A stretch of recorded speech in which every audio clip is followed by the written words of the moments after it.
Bueno, buenas noches tengan todos. Sé que ya es un poco tarde, en realidad el programa se extendió más allá de lo que hubiésemos querido, pero voy a tratar de hacerlo de la manera más rápida, tal vez dejando, la idea es dejar interrogantes y que podamos discutirlo en diferentes foros. Eso que les pongo en el título, fraude deportivo, dopaje deportivo, me llamó la atención. Yo le dije a Amado que era necesario enfocarlo porque nosotros no tenemos nada en nuestra legislación relacionado a esto, desde el punto de vista penal. Desde el punto de vista penal. Eh, ¿Esto qué significa? Que situaciones como la presentada, que no podemos obviarlo, con nuestro dirigente Eduardo Lee, más allá de, bueno, ya aceptó la responsabilidad y demás, pero si esa situación la hubiésemos tenido que abordar en Costa Rica desde el punto de vista penal, tendríamos un vacío. Entonces, la idea mía en esta exposición, al igual que lo he hecho en otras materias, por ejemplo, en ley de extinción de dominio y la necesidad de la creación de ella o responsabilidad penal de las personas jurídicas, son fenómenos a nivel mundial. Son fenómenos a nivel mundial, son fenómenos a nivel mundial y que en algún momento nos van a trastocar. Partimos de una situación que todos debemos conocer, que es nuestro derecho penal tiene que ser respetuoso del derecho de un Estado social y democrático de derecho, con ciertas garantías que, aunque algunos diputados con desconocimiento del tema les estorben esas garantías, al final son para todos nosotros y no solamente para la persona que está siendo acusada. Entonces, así tiene que ser nuestro derecho penal. Especialmente tiene relevancia acá el principio de lesividad y el principio de intervención mínima, o última ratio, que ya Chávez lo tocó. ¿Por qué esto es importante? Porque en estos fenómenos que les dije, ley de extinción de dominio, responsabilidad penal de las personas jurídicas, fraude deportivo y dopaje deportivo desde el punto de vista de lo penal, hay mucha resistencia y se ha dicho, ok, el derecho penal no es necesario acá. No hay un bien jurídico tutelado de tal relevancia que tenga que caer a lo penal. Recordemos que en lo penal cae y la protección es a los bienes jurídicos esenciales para el desarrollo de las personas. Entonces, la confrontación viene por ahí. Y tomando un poco lo que ya dijeron algunos expositores, última ratio, el derecho penal lo que se dice es, para este caso específico, los dos que les pongo, no es necesario, el derecho administrativo lo puede hacer. Y por eso es que ustedes vieron en las varias de las filminas cómo aquí se regula, bueno, si alguien lesiona a otro severamente, ya se estipula y se viene a plasmar ahí la posibilidad de que la sanción sea mayor. Esto, por supuesto, no quita lo penal. Entonces, al final de cuentas, esto nos lleva a que la violencia legal, es decir, la posibilidad del Estado de sancionar a las personas, tiene que ser la mínima y la necesaria para que todos podamos tener la libertad, pero también que nos sintamos protegidos. Esto lo voy a ir pasando un poco rápido porque si no se hace extenso. Importante, la política criminal. ¿Qué es la política criminal? Es la manera en que se define cómo un Estado va a enfrentar un fenómeno delictivo, cómo lo va a prevenir, una vez que se da también, cómo lo voy a abordar, y una vez que ya sancione a esa persona, qué es lo que espera. Prevención primaria, secundaria y terciaria. ¿Por qué esto les digo es importante? Porque la política criminal tiene que ser una discusión en la academia, en foros como este, en la jurisprudencia, y definitivamente esta situación de fraude deportivo y dopaje deportivo va a llegar a discutirse. No sé cuándo, pero va a llegar a discutirse. Entonces la idea es dejarles interrogantes y que ustedes vayan preguntándose qué pasa en estos supuestos. A favor, y es muy sencillo, a favor de todas estas nuevas sanciones que se pretenden en lo penal, y desde ya digo, yo no estoy tomando partida por uno o por otro, estoy sometiendo a que lo discutamos porque así es como vamos a crear la conciencia de si es necesario o no. Es muy fácil basarse en estas corrientes que les pongo acá. Derecho penal máximo, derecho penal del enemigo, populismo punitivo. Ahora que vienen las elecciones, ¿a quién no le va a llamar la atención que un candidato les diga, bueno, voy a erradicar de cualquier manera la corrupción, incluso en el deporte? No hablemos aquí de fútbol, hablemos en el deporte en general. Eso va a traer votos. Entonces es muy fácil tener un discurso que diga, bueno, yo voy a eliminar a todos los delincuentes, voy a eliminar los homicidios, voy a, etcétera, etcétera. Esas corrientes son las que han servido en algunos casos para que se permita la intromisión del derecho penal en ciertas esferas que estaban reservadas. Caso, les puedo decir, que ha ocurrido con el dopaje deportivo. Y ya por ahí empiezan los cuestionamientos. ¿Por qué van a sancionar penalmente? Recordemos, sancionar penalmente. Va a ir a la cárcel una persona que se dope. ¿Por qué? Si es su voluntad. Por ahí se ve. El fraude deportivo.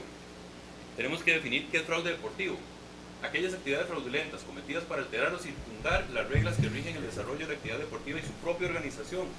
actividades fraudulentas cometidas normalmente por sujetos ajenos, ajenos a la competición, los cuales no participan directamente en su desarrollo como deportistas. Esto es un concepto cerrado. Si ustedes ven, están pensando en un tercero que viene y le ofrece a alguien que sí participa en el deporte una dádiva. Entonces aquí se daría por fuera. Pero también tenemos promesa de dinero u otra ventaja a un participante de una competición oficial con el fin de obtener un resultado deportivo diferente. Es un poquito más amplio y en diferentes legislaciones también se incluye al deportista que participa ahí, incluso teniendo el caso de un mismo deportista de un determinado equipo, ciclismo, fútbol, lo que sea, que él mismo altera el resultado de sus compañeros. Ya no es solamente un tercero extraño, es alguien que está participando en la competición. ¿En qué se ha fundamentado el fraude deportivo? Bueno, volvemos a lo que dije al inicio, bien jurídico tutelado. ¿Cuáles son esenciales? Si ustedes se ponen a pensar en un fraude deportivo, ¿cómo como sociedad nos afecta desde el punto de vista penal? Desde la necesidad de que alguien sufra cárcel, ¿cómo nos afecta que haya fraude en el deporte? Uno podría pensar, bueno, si a mí no me gusta el deporte, ¿por qué van a crear incluso un tipo penal que meta a la cárcel a la gente? Entonces, desde el punto de vista deportivo se ha venido a justificar diciendo, y esto también sirve para el dopaje, bueno, que la práctica del deporte ya es un valor de la sociedad que genera un montón de beneficios y que por lo tanto el Estado, en el interés de proteger el desarrollo adecuado de todas las personas, debería intervenir. Pues ahí se los dejo para que lo analicen. Yo, desde el punto de vista de la libre autodeterminación, en cuanto al dopaje, pues tengo mis reservas. Pero bueno, en lo deportivo, se fundamenta, tiene que haber un correcto funcionamiento de las competiciones, la integridad, la pureza y limpieza de las competiciones y los resultados, la integridad deportiva. Y conceptos amplios, ¿qué es integridad deportiva? En síntesis, todos los valores sociales inherentes al deporte. Entonces se ha venido a fundamentar en eso, pero también no se puede dejar de lado que hay intereses económicos. Cualquier práctica de un deporte masivo va a llevar el interés de esto. Entonces también se dice, bueno, sancionemos el fraude deportivo como si fuera un delito económico. ¿Por qué? Porque tiene relevancia económica a los resultados de esos eventos deportivos. Pensemos en una apuesta legal, va a tener relevancia. Ahí les pongo limpieza de las apuestas, en el caso español. La libre competencia también se afecta al mercado. Se ha eliminado también que el bien jurídico protegido no es la función estatal de ordenar el deporte, porque las conductas no influyen en esa función, el Estado puede seguirlo organizando de alguna manera. Y se ha dicho que no afectan a la libre competencia. Ese es como el fundamento de por qué el fraude deportivo en el sistema penal. ¿Cuáles son las acciones que se sancionan? Pagar por arreglar el evento, compra de árbitros, por ponerles ejemplos, manipulación de apuestas, asignación de sedes, asignación de derechos de transmisión de televisión, por si les suena, encargados de hacer el evento y otros. En cuanto a quienes pueden cometer estos delitos de fraude deportivo, en realidad es cualquier sujeto. Como les decía, puede ser que esté en la competencia o puede ser alguien que venga de afuera a entregar dinero. ¿Y qué es lo que busca la persona? ¿Cuál es el dolo? ¿Cuál es la intención? Pues alterar de manera deliberada y fraudulenta el resultado de una competición. Él sabe que con eso se va a asegurar un resultado que no es producto de la libre competencia en el deporte y de las capacidades de las personas que están interviniendo, sino que es producto de lo que él está dando, y así obtiene un beneficio. Hay discusión también en cuál tipo de competición tiene que ser, porque pensemos, bueno, puede ser una competición de aficionados o tiene que ser necesariamente profesional. En cuanto al fraude deportivo, va más a que sea un evento profesional que un evento amateur, sin que esto se excluya. Dependerá de cada legislación y cómo se venga a enfrentar. Vean ustedes, le pongo estos dos ejemplos rápidamente de países que sí han admitido la corrupción deportiva o fraude deportivo en su código penal, valga la redundancia. El Salvador, se los pongo porque lo tenemos acá cerca. El Salvador, por la situación social que tiene y demás, narcotráfico, legitimación de capitales y otras, ellos dada su situación, tuvieron que incluirlo en el Código Penal. Entonces ahora el fraude deportivo en El Salvador está sancionado penalmente. España lo metió como una corrupción entre sujetos de derecho privado y puso un acápite cuarto en donde sanciona específicamente la corrupción en el deporte con una pena de prisión de hasta 2 años. Les hago esta comparación porque ya vamos a ver más adelante lo que les dije al inicio. Costa Rica no tiene ningún tipo de regulación penal en cuanto a eso. Podríamos pensar en que tal vez son asuntos de poca monta. Ya con los ejemplos vamos a ver que no es tan así. esto ya se los dije, incluso tiene una fundamentación en la Convención de las Naciones Unidas contra la Corrupción, que se ve amenazado el derecho, la democracia, los derechos humanos, etc. También ya les dije que presenta la característica de delincuencia económica y que quiebra la competencia. Ejemplos. Y aquí es donde pues, se empieza el análisis. Las primas a terceros. Yo no sé si ustedes lo recuerdan, eso se da más que todo por noticia en el fútbol español, cuando el incentivo va no para hacerse, para dejarse perder. El incentivo va para que yo le gane a otro equipo. Entonces, en la práctica del deporte, yo lo hago para ganar. Es el espíritu de la competición. Entonces, si me da un incentivo para que yo gane, uno podría cuestionarse, ¿esto es o no fraude? Entonces tenemos dos posiciones, los que dicen no, porque la finalidad de participar en una competencia es ganar. Ese incentivo no daña a nadie. Y está la otra posición que dice, no, un momento, porque acá puede haber un tercero dañado, por ejemplo, un club que no vaya a participar en ese partido, pero que se ve afectado si un equipo va más motivado y gana y este desciende. Entonces tenemos dos posiciones ahí y según sea la legislación que se vea, pues así va a ser. Esa es una. Tenemos el caso FIFA, que es, puede decirse, más reciente, de gran magnitud, que es para todos nosotros conocido. El Calciopoli, en el 2006, Juventus baja a segunda división, pierde un montón de puntos, jugadores sancionados por arreglo de partidos porque compraban árbitros. Vean, y pierde dos escudetos. Hay un árbitro también relacionado con la mafia croata que se llama Robert Heuser, es súper conocido ese caso del año 2006, donde él aceptó haber recibido casi 70.000 euros durante un gran lapso de tiempo y arregló cualquier cantidad de partidos, provocando que descendieran equipos, que otros se mantuvieran en la categoría en la que estaban peleando y demás. Vean ustedes que hay gran cantidad de dinero por medio e intereses de muchísimas personas.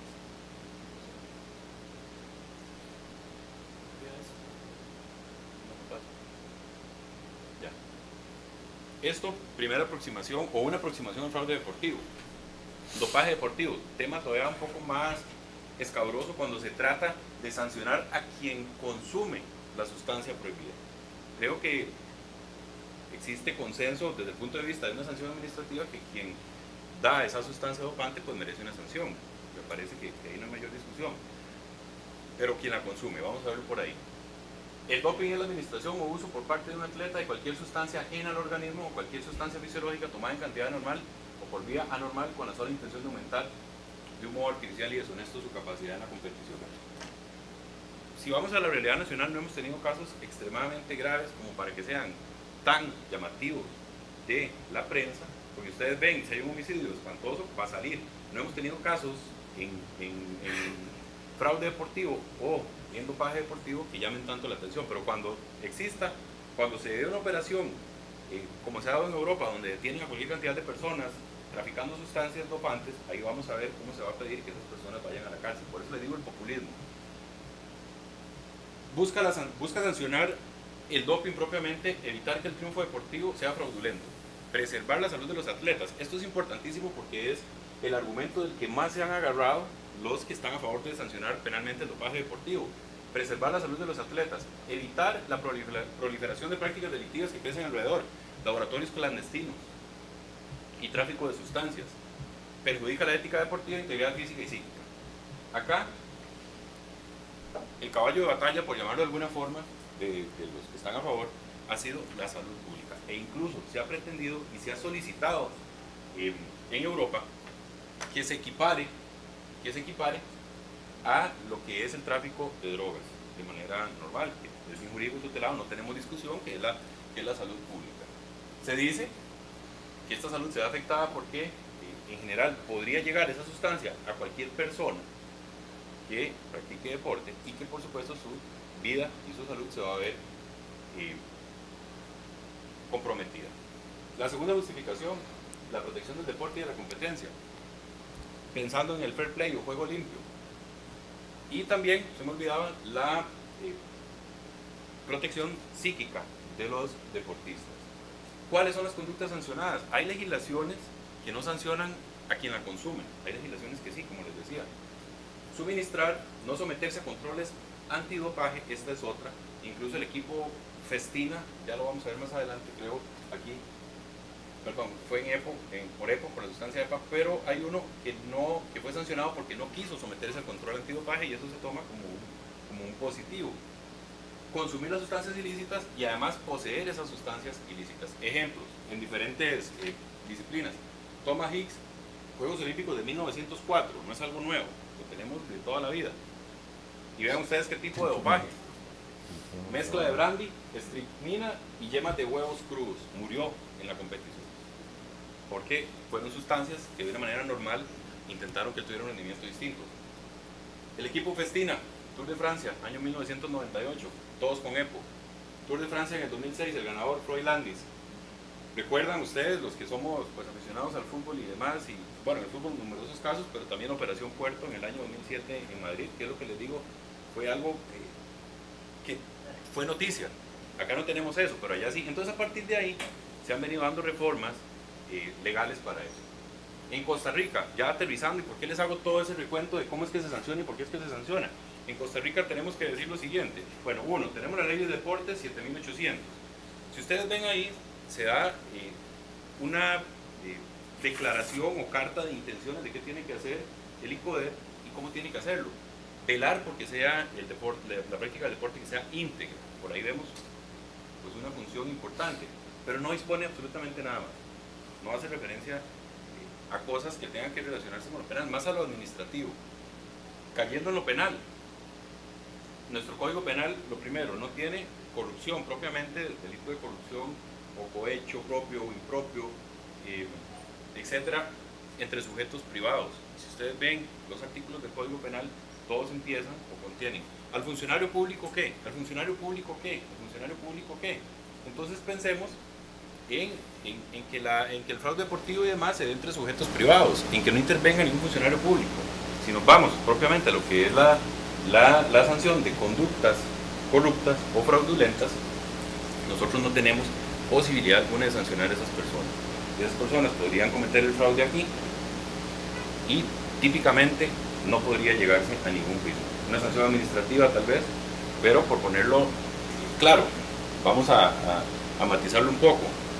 Por ejemplo, en Alemania no existe una regulación propiamente de fraude deportivo pensando como sujetos privados, pero lo que ha intentado la jurisprudencia es meter esas conductas delictivas por medio de los delitos de cohecho o de estafa.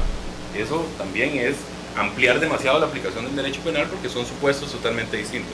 Ya para España es mucho más fácil, en el caso de la corrupción y del dopaje, la conducta cabe perfectamente en el Código Penal y se sanciona con una pena de cárcel. Ahora bien, que esté tipificado nos lleva, en otras legislaciones, nos lleva a concluir, ¿es necesario o no es necesario? ¿Es respetuoso de nuestro Estado social y democrático de derecho o no lo es? Y puede ser que tengamos posiciones distintas. Por ejemplo, yo en lo que es extinción de dominio, como está ahorita, yo estoy en contra. Pero lo que es responsabilidad penal de las personas jurídicas, que es una nueva corriente, yo estoy a favor. En cuanto al dopaje y la corrupción, me parece que la corrupción sí debe regularse penalmente. El dopaje no estoy tan seguro, por lo menos no a la persona que lo consume. Entonces, estos ejemplos nos llevan a discutir qué es lo que tiene que pasar y qué va a pasar en el futuro. Una cuestión importante que quiero mencionarles es que existe, y no solo para el caso del fútbol, les pongo FIFA, pero porque la persona con la que estuve conversando trabaja para FIFA, es un costarricense que ha tenido gran carrera afuera, incluso él trabajaba para la Liga Española y le daba capacitaciones, ahí tenía fotos y demás, a Ronaldo, a Messi y a todos los equipos de primera, y todo iba enfocado a esto, buenas prácticas en el deporte. Si volvemos a lo que era política criminal al inicio que les dije, ¿cómo vamos a evitar que ese delito se dé? No solamente cómo lo vamos a sancionar, ¿cómo lo vamos a sancionar? Entonces, las buenas prácticas en el deporte llevan a la constante capacitación de las diferentes federaciones. Piense en la federación del deporte que sea, nada más que sea federación. Y esto lo han replicado, como les digo, salió del fútbol porque fue la Liga Española quien lo hizo y las diferentes federaciones tomaron el documento y lo fueron replicando, el manual de buenas prácticas en el deporte. Porque si ustedes lo leen completo, ese manual no dice en el fútbol, ese manual habla de los deportistas en general. ¿Qué busca? La integridad y el juego limpio, sin tener que llegar al proceso penal. Vamos a ver, el propósito, establecer cuáles son las reglas mínimas. Y ellos se han enfocado en 5 áreas. Apuestas deportivas, fraude deportivo, ya lo vimos también, cómo puede afectar las apuestas. Uso de la información interna, como alguien que está dentro de un club, llámese el que sea, utiliza esa información para evitar que el juego sea limpio. Predeterminación y alteración de resultados, amaño, fraude. Nuevamente volvemos. Vean ustedes qué interesante, cómo el juego limpio también va por el uso responsable de redes sociales. Y ellos tienen un acápite donde ellos señalan qué es lo que tiene que hacerse. Y también, que también nosotros no lo tengamos tanto, pero buenas prácticas para evitar la discriminación. Estas, pues yo lo traía para exponer un poco más amplio cada una de estas 5 áreas, pero el documento es relativamente pequeño, son 15 páginas, si alguien lo quiere pues me puede escribir y yo se lo hago llegar. Pero ¿qué se ha hecho allá? Y ahora FIFA lo está tratando de replicar en diferentes federaciones. Con esto se trata de evitar que los participantes, que los directivos, que los organizadores caigan en una práctica que va a afectar el juego limpio y que además en ciertos países van a tener repercusiones. La exposición mía cierra con esto. La idea es que lo podamos discutir, que en los foros que se hablan de política criminal, en el tema que sea, se pueda opinar y se pueda venir a decir, bueno, ¿por qué sí, por qué no? Aquí la idea es que ustedes se vayan pensando, bueno, fraude deportivo o dopaje deportivo, ¿lo sancionamos con cárcel o no? Pero que se discute. Eso sería todo. Que tengan muy buenas noches.